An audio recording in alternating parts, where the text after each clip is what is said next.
Hello and welcome to the Channel 1 Newsroom from our studios at number 5 Owula Hansen Lane at Tesano. I'm Frema Edunyame. Coming up. The Office of the Special Prosecutor arrests acting head of legal affairs at the Ghana Revenue Authority, GRA, Freeman Saba, for his alleged involvement in corruption. President of KNUST chapter of University Teachers Association calls for resignation of members of parliament implicated in Hwidiam residents' attack on military over illegal mining. You can't make the rules for people to obey and yet go behind the rules and breaking them. And no argument from their end can convince anyone. Therefore, you should give it the space and honorably resign, including his campaign boss. Ruins of China City Mall at Santase in Kumasi demolished by city authorities following a fire outbreak last week.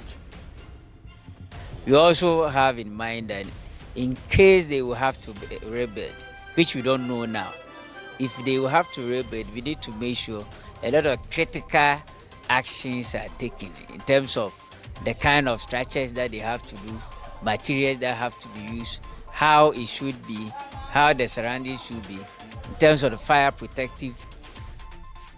Rice farmers demand immediate government intervention as grain glut continues to threaten their livelihoods. In a month, we used to supply not with less than 20,000 tons within a month. But currently, even within the year, we cannot even be able from 2025 January up to date. We've not sold even up to 5 tons. In Channel 1 Business.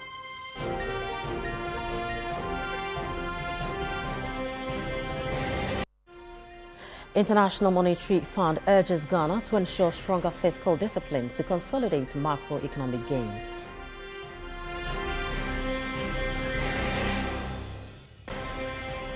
And in Channel 1 Sports, FIFA talent coach hails GFA for organizing championship to identify female football talents among the youth.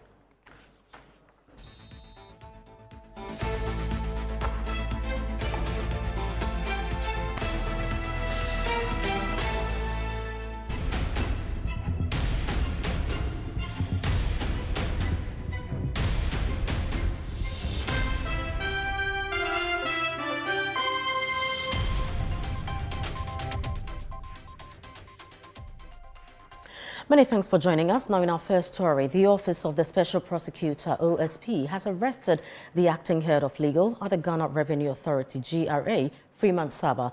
Mr. Saba is under investigation for suspected corruption and corruption-related offences, as well as obstruction of justice in respect of the GRA Strategic Mobilization Ghana Limited SML Revenue Assurance Contract.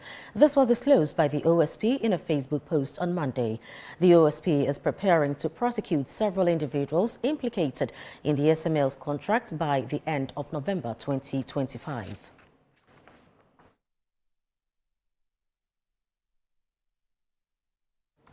Now moving to the Ashanti region, city authorities have pulled down the remains of the China City Mall at Santase in Kumasi following the devastating fire that gutted the facility last week. Clearing works are currently underway, with officials insisting that the owners must put in place adequate safety measures before any reconstruction can begin. Channel 1 News' Middle Belt Bureau Chief Hafiz Tijani has more. What was once a bustling shopping destination in Kumasi has now been reduced to rubble as excavators work through the debris to clear the sites. The China City Mall, located at Santase, was completely destroyed after a fierce fire swept through the structure. Fire officials have since raised concerns about safety lapses and management's negligence during the incident. City authorities say reconstruction will only be permitted after strict safety protocols are implemented and approved. The structure has been pulled down because it poses a threat to passerbys and people within the community. Then we also have to make sure that nobody uses any material that is on board that is capable of causing any other problem or disaster. That is why we make sure we put the structure down through the help of the mayor of Kumasi. So what's the next step now? What we have to do now, we need to make sure they first clear the land. We take a critical look at the land, look at the surroundings, and see whether it is a place that you can actually put on any structure or any type of the structure. So that is what we are going to do. But first, we need to make sure they clear the land before any other thing will go on. We also have in mind that in case they will have to rebuild, which we don't know now, if they will have to rebuild, we need to make sure a lot of critical actions are taken in terms of the kind of structures that they have to do, materials that have to be used, how it should be, how the surroundings should be, in terms of the fire protective and other disaster measures that they have to take before you put up the structure. Meanwhile, investigations by fire officers are still ongoing to determine the exact cause of the blaze. This excavator in the background is spending days to clear the site, but city authorities say they will ensure due diligence is done before the rebuilding of the facility here. Hafiz Tijani, Channel 1 News, Santasi, Ashanti Region. The Office of the Attorney General AG has officially withdrawn all charges against Mr. Edward Akwoku, a manager of Akonta Mining Company Limited, and the fourth accused person in the ongoing criminal case involving the company and its officials. A formal notice filed at the Accra High Court Criminal Division on Monday, November 3, indicated that the withdrawal was made in accordance with Section 59 of the Criminal and Other Offences Procedure Act 1960, Act 30. Akwoku was facing charges alongside four others: Akonta Mining Limited, Chairman Wuntumi, Operations Manager of Akonta Mining, Kwedru Usubempa, and a co-director of the company, Kwame Entry, who alongside with Bempa are currently said to be alleged. The charges stem from illegal mining operations allegedly carried out in the Tano Nimri Forest Reserve without express authorization.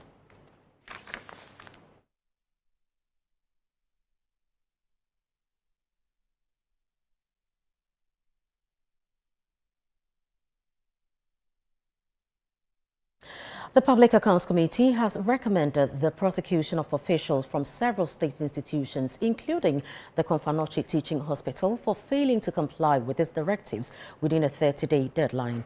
The committee had ordered the institutions to recover various financial infractions, including unearned salaries, but according to auditors, only a few have complied. As a result, the committee has referred the offending officials to the Attorney General for prosecution. There is more in this report. Move came as the Public Accounts Committee began the final week of its two-week public hearings, focusing on the Auditor General's latest report. Appearing before the committee, Communications Minister Sam George disclosed that the ministry has referred the controversial Smart Infraco deal to the Attorney General for advice. This follows revelations from the Auditor General that the ministry paid 6 million cedis to Smart Infraco for a connectivity platform without proper supporting expenditure documents.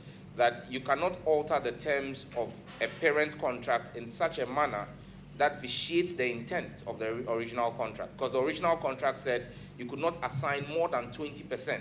Now you have a situation where you've done an addendum that has taken over the entire right and handed them over. So again, that's a question for the lawyers to determine if that is legally right and permissible by our laws. But the change in the terms are on the basis of that addendum. Now the question is, against the spirit and letter of the original contract, is that admissible? The fact that it was signed, is it legally tenable, and is that's a matter for the Attorney General that we've written to. Also before the committee was the Minister for Education, Haruna Idrisu, who proposed that 2.5% of oil revenue be dedicated to human capital development. It is my view that in future, these two institutions can relate: the Ghana Student Loan Trust Fund and the Scholarship Authority.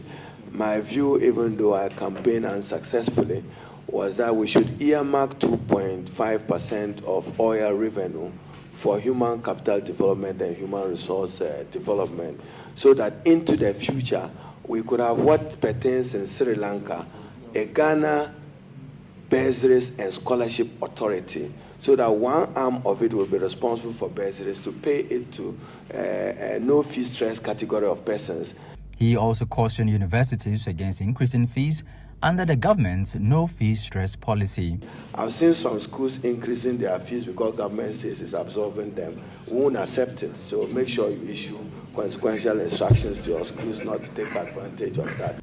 With many institutions yet to comply with the committee's orders, the Public Accounts Committee has referred the officials of these institutions to the Attorney General for prosecution. Those people who haven't responded or done it within 30 days, I'll recommend all of them to the Attorney General for prosecution. It's just that simple. Comfort Noche, you have on end salary of 3 million and you will not respond or get anything. Regional Health, is it Aguna East, Tier 2 contributions. You haven't responded. Amansi South. All these people, we are recommending them for prosecution, and it's just that simple. The committee will continue with its public hearings on Tuesday, November 5, 2025, and it is expected that the issues of small-scale and illegal mining will be heavy on the agenda as the Ministry of Lands and Natural Resources and its agencies appear before the Public Accounts Committee. From Parliament House here in Accra, Charles Osukumi for Channel 1 News. The president of the University Teachers Association of Ghana, UTAG, at the Kwame Nkrumah University of Science and Technology, Professor Eric Abavari, has called for the immediate resignation of the two members of parliament allegedly linked to illegal mining, popularly known as Galamsey. His call follows a violent attack on military personnel from the National Anti-Illegal Mining Operations Secretariat, Nimos, by about 600 youth at Bruni Krom Hwidim. The youth were reportedly mobilized by the members of parliament for Esutufi North and South, Honorable Ebenezer Kweku Addo and Honorable Collins Dauda. Channel 1 News' Ashanti regional correspondent Fatih Aminu Ibrahim reports. The incident occurred on Saturday, November 1st at Bruni Krom Hwidim after soldiers arrested two suspected illegal miners and seized vehicles and weapons during an operation by the National Anti-Illegal Mining Operations Secretariat.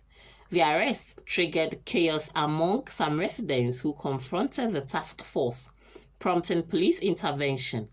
With the support of community leaders, the Hwidim Police Command safely escorted the military team to Kenyasi.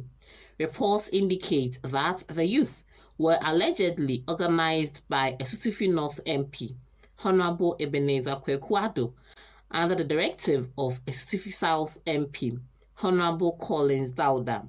Speaking to Channel 1 News, UTAG KNUST President Professor Eric Abavari said the alleged involvement of the two lawmakers has brought Parliament into disrepute, making their resignation imperative. On the moral grounds and the shame they've brought to themselves, you see, you can't make the rules for people to obey and yet go behind the rules and breaking them. And no argument from their end can convince anyone. Therefore, you should give it the space and honorably resign, including his campaign boss, Collins Dauda. He also urged the majority caucus to caution its members allegedly involved in the practice, describing their conduct as a national embarrassment that tarnishes Ghana's international image. And so, whatever happened in the incident, and having those two big MPs involved vindicate our long-held suspicion. And so, for me, the people of Ghana now know that indeed our speculation is not actually a fluke, but indeed it holds water. Then the majority MPs who are there should take necessary steps, to correct this, because it doesn't know to anybody's benefit. And it's a disgrace even in the eyes of the international community. Meanwhile, the MP for Esutufi North, Honorable Ebenezer Kweku Addo, has denied the allegations, insisting he has been instrumental in restoring calm in the area. The general public have raised concerns about the complicity of political figures in the Galamsey menace and have thus urged the government to take stringent actions against all persons found culpable. For Channel 1 News, I'm Fati Amin Ibrahim, Ashanti Radio. Now, for more on this, we are joined on the phone lines by the Director of Communications for the Lands Ministry, Ama Mausi Mawanyefia. Thank you very much, Ama, for joining us. Thank you, Firma. Good evening. How are you doing? Great, thank you. Trust you're well too. I'm well. Great. Now, can you walk us through the official account on what happened during the Nimos operation at Fidium that led to the attack on your team? Okay. The Director of Operations, Colonel Dominic Boa, had shared some snippets of a story with us the day prior to say there was a raid that they had conducted on their way back from Goso, sorry. And originally, the plan was for them to go to Goso to conduct a recce in line with the deployment of the men for the forest reserves and water bodies, the permanent deployment of the security men in those areas. So they had gone to Goso for the recce on their way back. Now, around the Bonikrum, some of his team members sighted an excavator working around a certain area, and they saw some makeshift structures along the road. And so they prompted him, and then he stopped. And they went there to go and find out what was happening. Per what he has shared, he said some of the guys who were on the site had bolted, but there was one gentleman who was operating an excavator. So they stopped to interrogate him and ask questions, and asked that he ask the owner of the area or the concession to come by, for questioning. And then the first gentleman who came there identified himself as a defense intelligence representative for the region. And then he later called two other gentlemen who came here. And based on Nimos protocol and what Colonel Boa, based on the feedback that he got from them, he decided that he needed to arrest them. And before he could do that, he actually arrested them, and then he has shared those snippets with us. And then he said he was going to share the rest of the story with us later. And before they could process them and take them to the police station and all of that, according to him, Honorable Ebenezado came on site with a group of men asking for the release of these people, including one Burkinabe. And then he said he wouldn't budge because these are the concession owners, these are the kingpins, and per his job or per his line of protocol, they were to be arrested and taken to the police station. So if they had any issues, they could go to the police station to, go and sort it out. And it ensued in a scuffle of a sort. So with tensions rising and all of that, they realized that a lot more people, were coming to the site. And Honorable Ebenezado's claim was that he had been sent there by Honorable Collins Dowder to come and ascertain what the situation was on the ground. And so he wanted to speak to Colonel Boa. Right now, how... The back and forth. Okay, please go on. Go on. Yeah, so the back and forth, all of that, and the ensuing events was the pictures and the videos that we saw with the mob action and trying to overpower Nimos, destroying their vehicle, and they had to take the intervention of another police unit to come and rescue the Nimos team and then whisk them away. And so that is what ensued from the report that we received.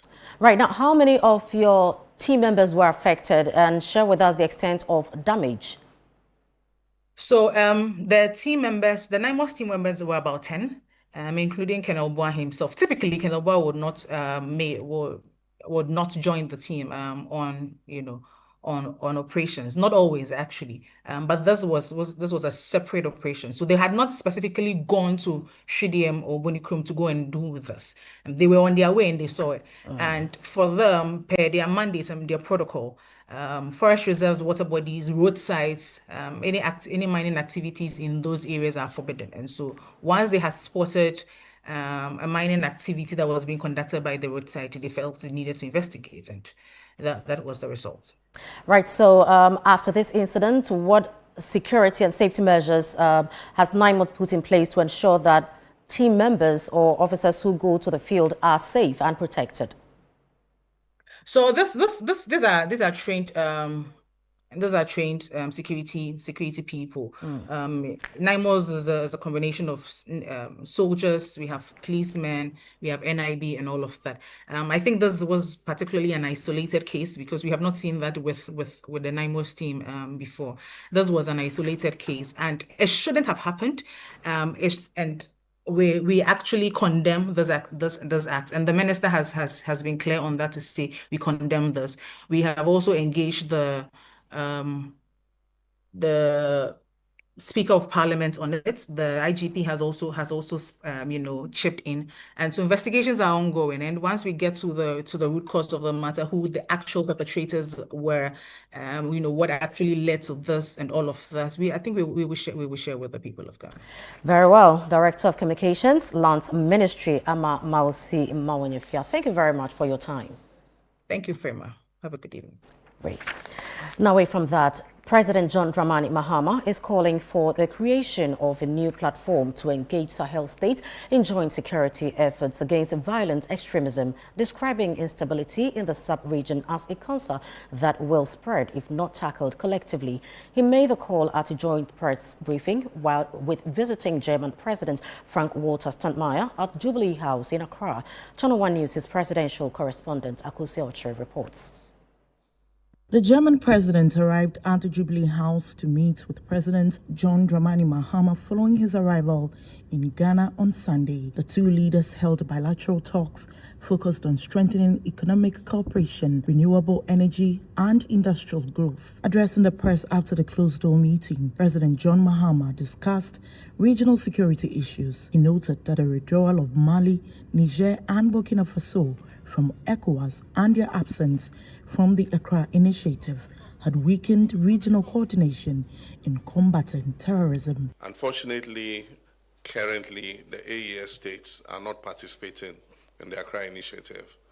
And so what I've been engaged with is seeking a new platform that can bring them on board, because the fight is not theirs alone. It's a sub-regional fight, because violent extremism is like a cancer. It continues to grow and spread. And so currently we have discussions. I was in Mali a week ago to discuss the issue of a joint platform where we can collaborate to help them, and the international community can assist in the joint fight against violent extremism. Both countries are also advancing discussions on a labor agreement that would enable Ghanaian workers to access employment opportunities in Germany. Bilateral agreements between us and other European countries that allow these skilled young people to go and work on fixed contracts in Europe, be able to earn a decent income and bring that expertise back to our country is the better way to go.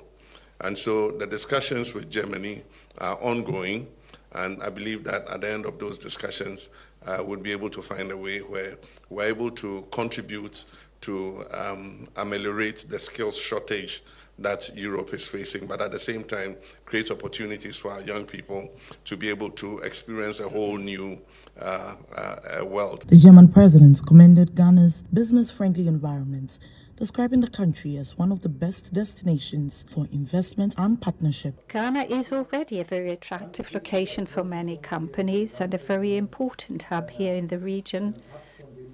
A hub that allows you also to serve the markets in the vicinity, in the neighborhood here. And you have many advantages speaking in your favor that you wouldn't find elsewhere in Africa. The people here are well skilled. English is widely spoken, and also I hasten to add the time difference between Ghana and Europe is negligible. These are all factors that, taken together, make Ghana the ideal partner. Rice farmers across the country are facing a major crisis due to a significant glut in the market that threatens their livelihoods. Rice fields are abundant with harvest but with no available market, leaving many farmers in debt, while processing factories are being forced to lay off workers as sales continue to plummet. The farmers are therefore calling for urgent government intervention. A Northern Bureau Chief, Shawana Yusuf, visited some factories and filed this report. At the Tamana Rice Factory in Nasia in the Northeast region, thousands of bags of processed rice remain piled up, unsold and unused. The factory alone has over 10,000 metric tons of rice sitting idle, raising serious concerns for both farmers and processors. Speaking to Channel 1 TV, the Chief Executive Officer of Tamana Company Limited, Alhaji Saibu Brema, expressed deep frustration over the glut and its impact on the livelihood of farmers and factory workers. In terms of tons, currently I have over 10,000 tons in my warehouse. Both milled and unmilled rice are all packed. Nobody is buying that rice. And those days, in a month, we used to supply not with less than 20,000 tons within a month. But currently, even within the year, we cannot even be able from 2025 January up to date. We've not sold even up to 5 tons of rice. Amid the crisis, the Rice Farmers Association has threatened to boycott this year's Farmers' Day celebration, with other farmer groups expected to join in solidarity. The call that our association made to our members that we are calling off the Farmers' Day celebration if something is not done. This initiative was established to celebrate the achievement of farmers. Now, farmers are not happy in the country. What are we gathering to celebrate? The glut has forced the Tamana Rice Factory to lay off over 50 workers, down from an initial workforce of more than 100 due to its inability to sustain operations amid the poor demand for local rice. Currently, I used to work with 105 staff. Currently, I have reduced them to 45 workers.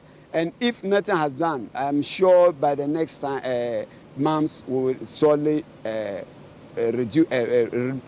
off the remaining 45 staff. A visit by Channel 1 TV to rice retail stores in Tamale revealed that consumers largely base their choices on price and availability. From rice, we have some that cost really high. Let me take peacock, for instance. Yes, it comes in only 10 kg. That will cost you like 300 cedis. Peacock. Lily, 25 kg will cost you like 700 and something, which can equally buy you twice 50 kg of the local rice. For Channel 1 News, I am Shawana Yusuf, reporting from the Tamana Processing Company here in the Northeast region. This is the Channel 1 Newsroom, still to come. International Monetary Fund urges Ghana to ensure stronger fiscal discipline to consolidate macroeconomic gains.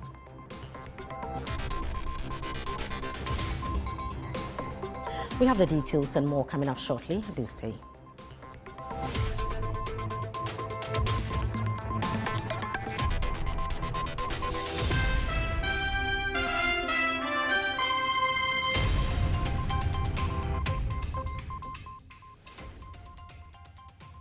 You are welcome to two of Ghana's finest addresses, Willow Lane and Alphabet City, located at Sakumon. Alphabet City is a premier gated community with 24/7 security. Willow Lane, where luxury meets comfort, spacious 4-bedroom homes with walk-in closet, elevators and gourmet kitchens. 2 lifestyles, 1 trusted developer at Waylead. Our buildings are ready for you to move in right now. So visit waylead.org or call 0240 111119 to book a private tour today. Waylead, your trusted home builder. Hey Ghana, so you people know Miss Brother Man Small. If you knew, it's your boy. Kill them all, kill them all. But this time, I'm not only killing mosquitoes, I am killing the grades. See? This wouldn't have been possible if I didn't have the perfect mosquito-free atmosphere. Thank you, Out Insecticide. And yeah, Out Mosquito Coil. For a mosquito-free atmosphere, trust Out to... You are not serious. Out Insecticide. So ya boa, faha.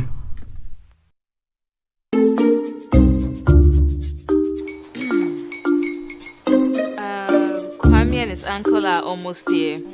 Wait a minute. This one too, your friend Kwame. Wait, Kwame. As in the same Kwame again? Yes, mommy. I'm the second coming. Into all this tension just to reintroduce that broke boy from Kaswa. Why would you deceive the family like this again? Now I understand the whole delay. Troll from Kaswa dear. Why wouldn't he be late? Or be late? Of course.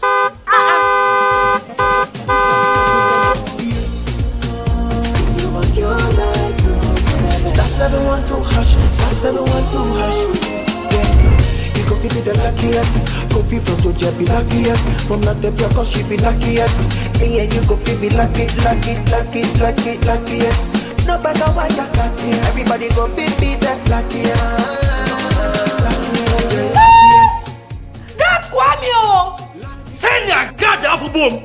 If you put it toye, so would the coming of the son of man be. Is that his car?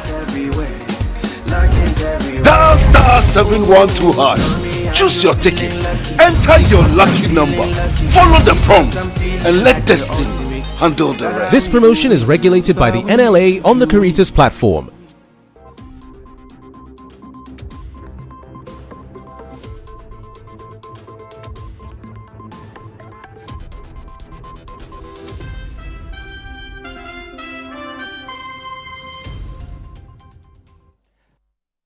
You're welcome back. Up next is Channel 1 Business with Netele Netiajahu.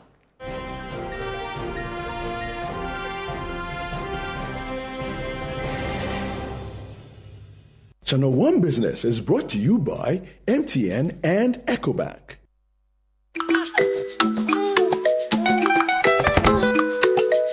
How may I help you today? We'd like to open a bank account.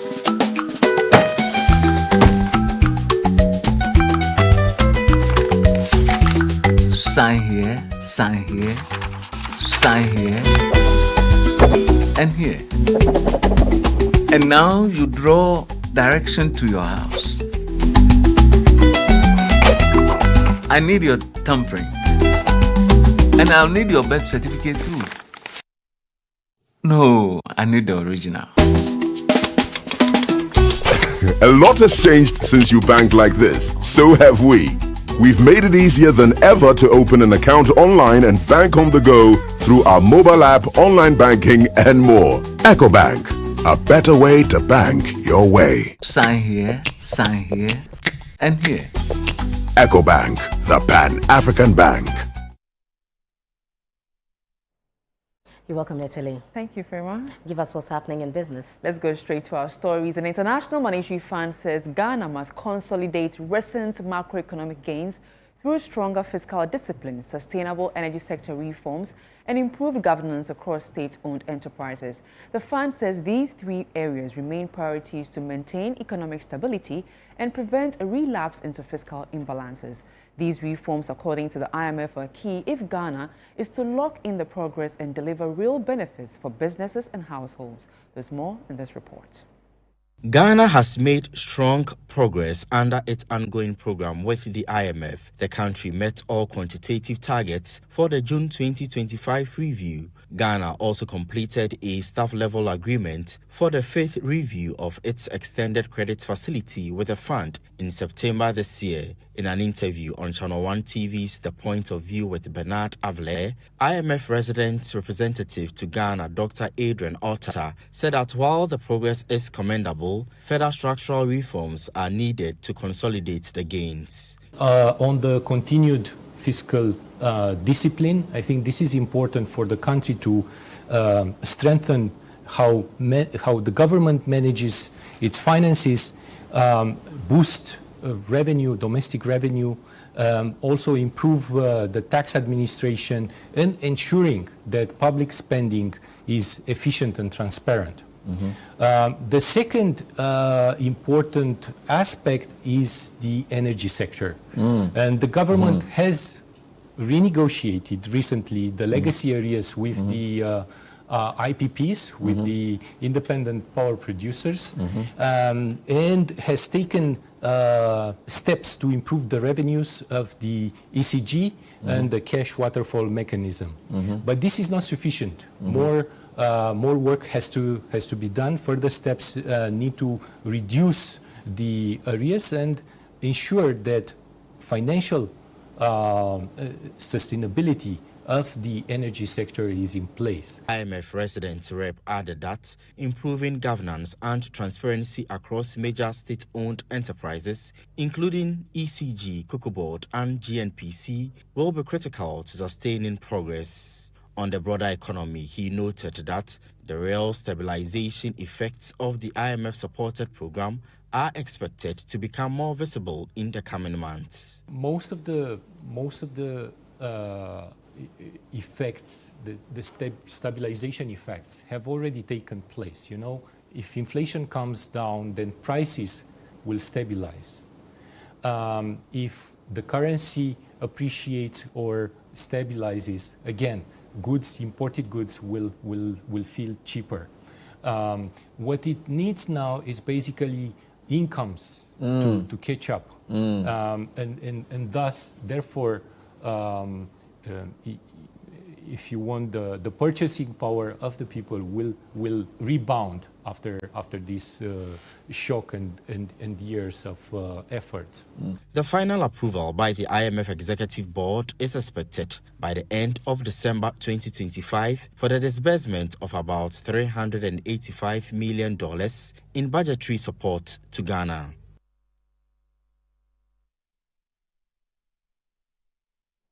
Now, energy stakeholders are projecting further declines in fuel prices if recent improvements in macroeconomic conditions and favorable international petroleum prices persist.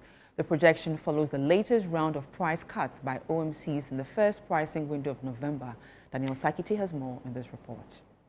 The drop in fuel prices come as a relief for consumers, allowing them to save more on fuel expenses. Stakeholders say the reduction was expected given the recent appreciation of the cedi and falling global petroleum prices. Speaking to Channel One Business, Executive Director for the Center for Environmental Management and Sustainable Energy, Benjamin Isia, said the improved macroeconomic indicators and declining international benchmark prices presents an opportunity for sustained relief at the pumps. From our observation, we don't think that price of petroleum products will escalate or will surge much by December. What we think is likely going to happen is that the price of these various finished products normally used in Ghana are going to see some form of plummeting, or they are likely going to decline further to almost about 10 Ghana cedis per litre to each of these products, especially petrol. Meanwhile, the Chamber of Petroleum Consumers has urged managers of the economy to sustain the cedi's appreciation to help further drive down fuel prices. Executive Secretary Duncan Amwa made the call in an interview with Channel One Business. The best measure of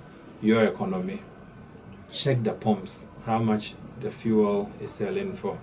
If it is coming down simply due to interventions by the central bank or the finance ministry, then you know that something right is being done. And I think that so far, so very well. The handlers of this economy seem to be on track in getting the kind of numbers that we would all want to see, and for which you are seeing the pumps delivering those numbers. They should keep it up. They should not go to sleep, because if the numbers reverse, will come very hard at them. Energy stakeholders insist a strong currency will play a key role in driving down fuel prices. They want government to channel all efforts to ensure the local currency continues to appreciate against major international trading currencies. For Channel One Business, I am Daniel Sakiti. Let's now bring you an update on how the currency is performing on the interbank market.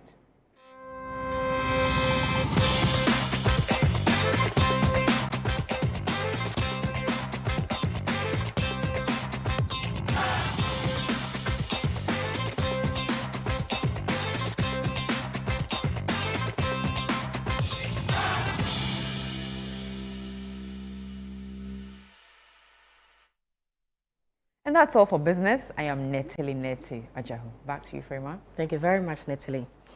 Now to some other stories. A section of the Kaswa-Winneba Road is expected to be open to traffic before Christmas, according to the contractor, NAG Fairmont Constructions Limited.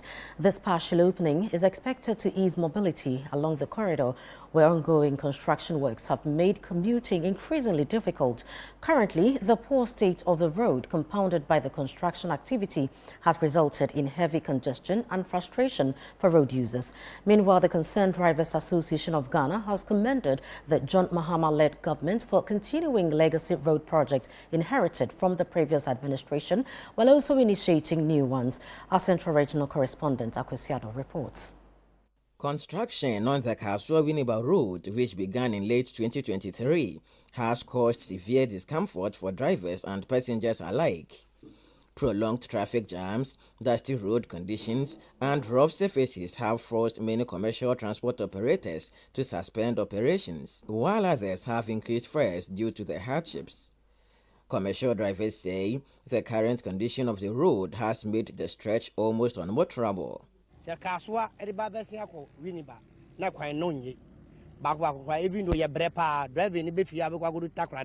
now edu fiempo impaso kwa no area be dia agro a problem ommo modi an won contract an kasa no nyema na ye wontoye the best contractor so ommo modi anye bebi a emfa traffic asiemba te say the agent so even obi ma ekwo na efa so a ema yetunya contem na kwakodu na yetu adrive yetunya konhome. Leaders of the Concerned Drivers Association of Ghana to visit the construction site to assess the progress of work. During an interaction with officials of NAG Fairmont Constructions Limited, the company executing the road expansion and redesign, the association was informed that a section of the road would soon be completed and opened to traffic to ease the transportation burden. Currently, the stretch from Winneba to Ochereko has been asphalted, while work has also commenced from the Kaswa end. Foreman in charge of the Kaswa-Fetek Akraba section, Jonathan Akon, told Channel 1 News that asphalting is progressing steadily and that portion of the road could be opened to traffic before Christmas. 040 days. After 040, now asphalt comes. Yeah. Okay. So we are asphalting from which end to which end of the road? We are starting from 0 point to 720. Yeah. It's 0 point starting from Kaswa and then end to Fetek Akraba. Yeah. So when are we expected to finish with this and then probably open to traffic? Will it be before Christmas? Probably Christmas. We can finish the asphalt first layer and then we are opening the road for the cars. Yeah. Leaders of the Concerned Drivers Association have urged the contractor to meet the set timeline while applauding the Mahama administration for continuing and expanding existing road infrastructure projects to improve national connectivity. When completed, the Kaswa-Winneba Road will feature a 4-lane dual carriageway with underpasses and flyovers at key intersections to ensure smooth and uninterrupted traffic flow. Additional service lanes will cater to local traffic, significantly reducing travel time along the busy stretch. We will tell the contractor to do a nice one, like the one we are standing on, so that the drivers will light on it, so as he continues to do the other stretch. A lot of accidents and traffic and other things goes on this stretch, but we will plead with the contractor to make sure he does a good job for the drivers. We are very grateful for what we have seen. You can testify that he is truly doing what he said he would do. So we will commend the past government, but we will truly give the bigger margin to His Excellency John Dramani Mahama for continuing this project. This section of the Kaswa-Winneba Road is expected to be opened to traffic even before Christmas. This will bring comfort to drivers and commuters here in the Central Region. For the Channel 1 Newsroom, I am Akwesiado, Central Region. Road users from Chiapiase and Mankranso along the Sunyang Main Road are expressing deep frustration over the deplorable condition of the road network. The road, which has been neglected for several years, poses grave dangers to motorists, particularly at night, when armed robbers often take advantage of the poor state of the stretch. Ashanti Regional Correspondent Bright Ebua reports. This stretch linking Achimangwabieja and Sunyane has been a nightmare for motorists. For many years, this critical route has been in a deplorable state, leaving commuters frustrated and vulnerable. Deep potholes, eroded surfaces and uneven patches have made driving along this section of the road both difficult and hazardous. Drivers say the deteriorating condition of the road is severely affecting transportation and disrupting business activities. Flying this road is like playing a TV game. Car race, you'll be dodging, swapping, and it's not a pothole, it's a manhole. A load from Kumasi to Sunyang. Na free Kumasi nyina besen ko Mankranso no e kwan ne nye. Titru free Mopa to Mankranso no enye kura tutu eto da kasa kase no kura timi blocko. E me san dan ye ho ko fa barkese. All the car ya adwuma ha sia na car na ase niema nyina car na ye basa. Adding to the concerns is growing insecurity along the stretch, as robbers reportedly exploit the poor road conditions at night to ambush unsuspecting travelers. Last me dibi mu ko Kumasi, me ba na jom ko ball. Filling station bi o ha, e ho ne ye nyina e be park ye. E den a Mankranso ha ya akronfo aye den abe block kwan. E gina hodom from 11 ko pembe 2 o'clock. Na mo ye o operation wie ye. Dem bia am robbers ta be bo ha. Nta bo mo ba me now for be kra omo be chi omo agi omo sika wo ha ya no kore am robbers ta be bo ha pa because of kwan na enye nti na nse ya no metwa so kakra ma ya nya sa wo ya dan uduru ha obeto bo abo anse am robbers across so. At the roadside, a resident named Kwache is seen desilting a clogged gutter that serves as a key drainage channel. He explains that his efforts aim to ease movements for motorists, especially during heavy rains, when flooding makes the area nearly impassable.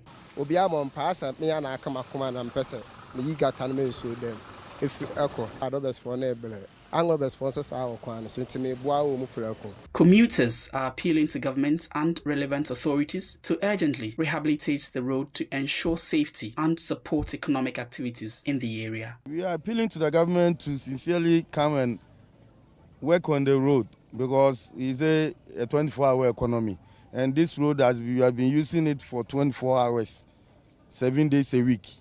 So the government is supposed to come and fix the road. The President was talking about a big push.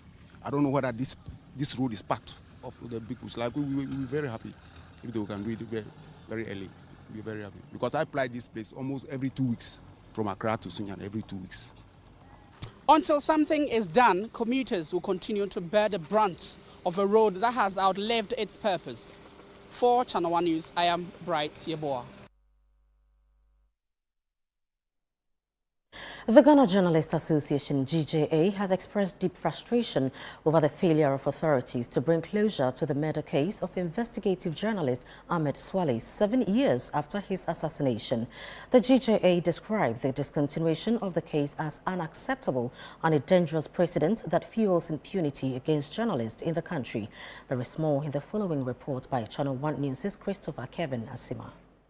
Addressing the media to mark the International Day to End Impunity for Crimes Against Journalists, GJA President Albert Kwabna Jumfor expressed concern over the growing number of attacks on journalists, revealing that at least 13 cases of assault have been recorded between January and October this year alone. The association is therefore demanding a clear and transparent update from both the Attorney General's office and the Ghana Police Service on the current status of the case. Now we are having contrary briefing or report, yes, information.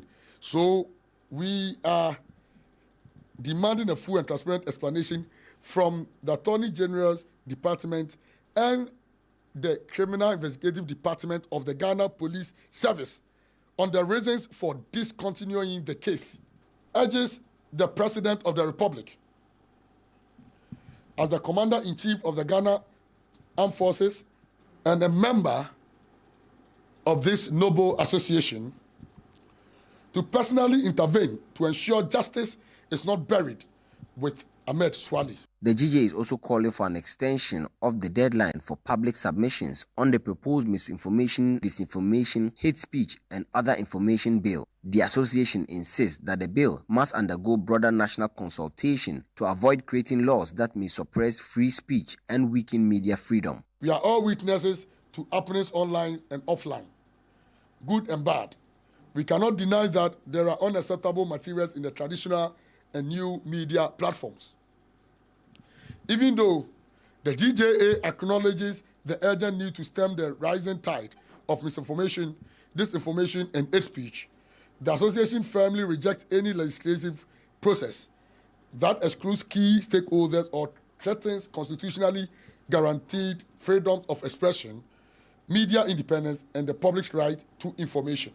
On the proposed cybersecurity amendments bill, the association warned that some provisions in the draft legislation could pose a threat to press freedom. If what the amendment seeks to cure will instead worsen or stifle the cyber ecosystem, then we would better tread cautiously. The GJA, and for that matter, the media, will always seek to protect the constitutionally guaranteed rights that are not taken away from us. We look forward to critical engagement on this bill. We call on the Cyber Security Authority and the Ministry of Communications not to rush the amendment of these provisions. The GJA also raised red flags about the proposed Cybersecurity Amendments Bill 2025, arguing that certain portions of the bill, if passed in its current form, could undermine press freedom. Reporting for Channel 1 News, I am Christopher Kevin Asima. You're still live on the Channel 1 Newsroom. We take a breather here. When we return, FIFA talent coach hails GFA for organizing championship to identify female football talents among the youth. We'll be right back. Do stay.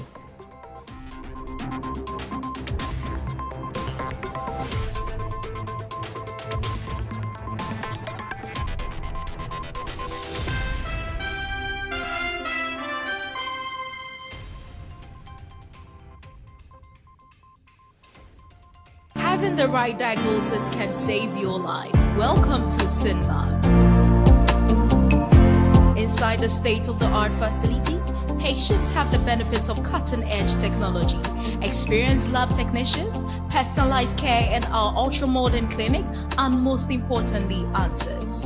I've been doing all my tests at MedLab for over 20 years, till they rebranded to SynLab. You know, he was just a little boy when I started bringing him to MedLab. Oh, sorry, SynLab.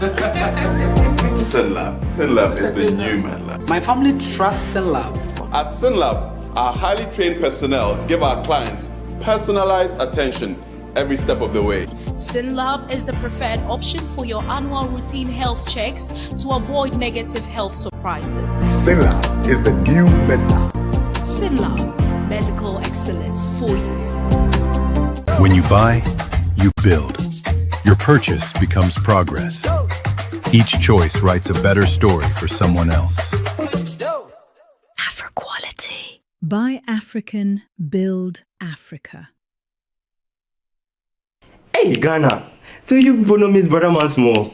If you knew, it's your boy. Kill them all, kill them all. But this time, I'm not only killing mosquitoes, I am killing the great. See? This wouldn't have been possible if I didn't have the perfect mosquito-free atmosphere. Thank you, Out Insecticide. And yeah, Out Mosquito Coil. For a mosquito-free atmosphere, trust Out to... You are not serious. Out Insecticide. So ya boa, faha.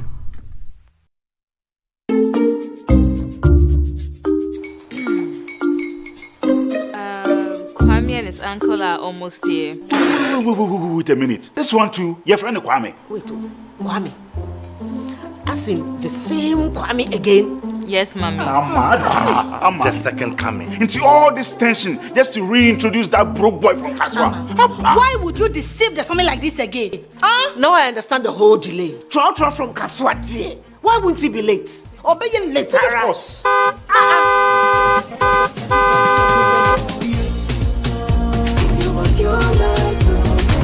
712 hash, star 712 hash.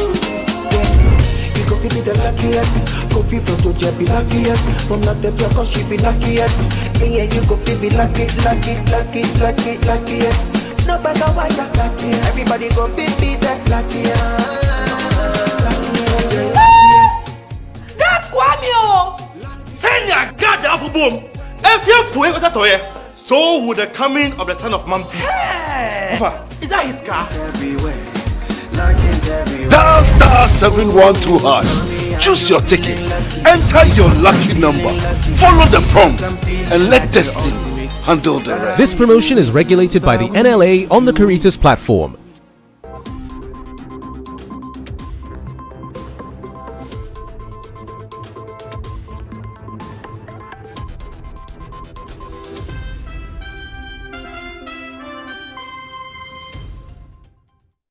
Thanks for staying. Up next is Channel 1 Sports with Bernard Abekwatri.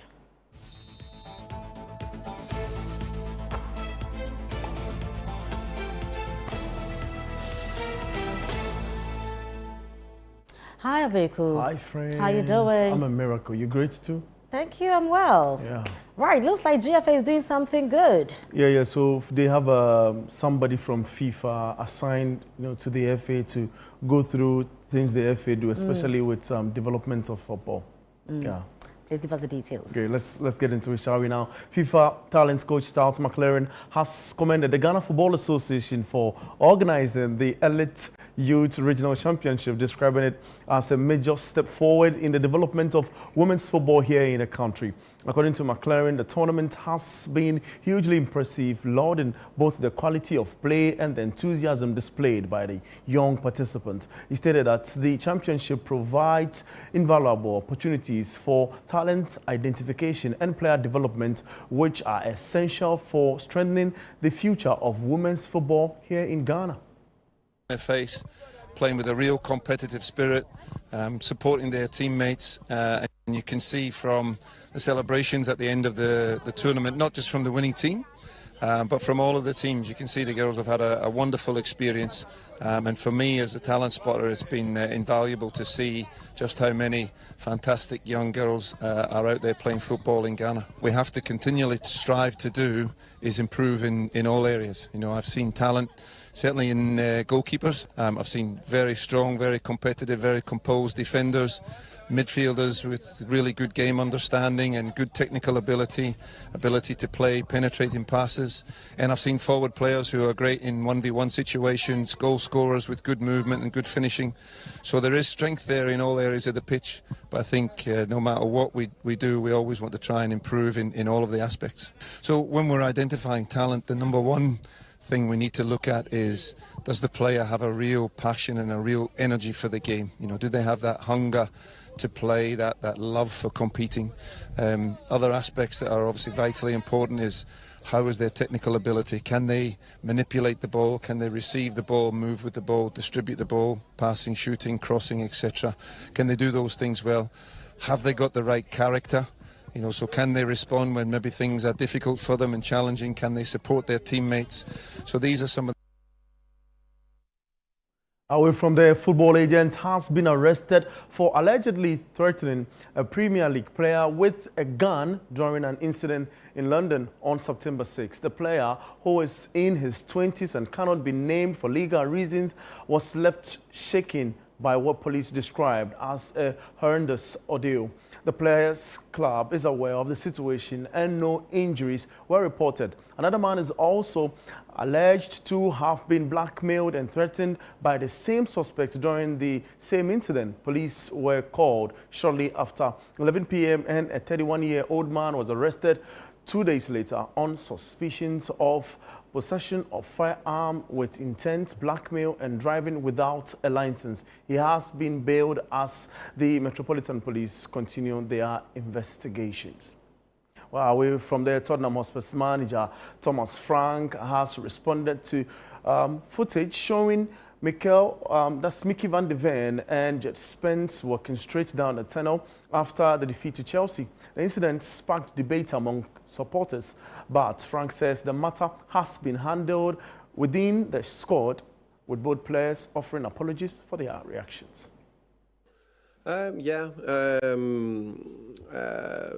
Mickey and Jet came into my office yesterday on prompt. Just said they want to say sorry for the situation. They didn't want it to look bad or disrespectful or all kind of perception you can get in this beautiful media world. So that was not their intention at all towards me or the team or the club. They were just frustrated with the performance, the loss. Well, that's the very latest from the world of sport, and I am Bernard Abeku-Audrey. That's your sports. Thank you very much, Abeku. Right, and that's how we part company. This has been the Channel 1 Newsroom. Many thanks for watching. I'm Frema Eduname.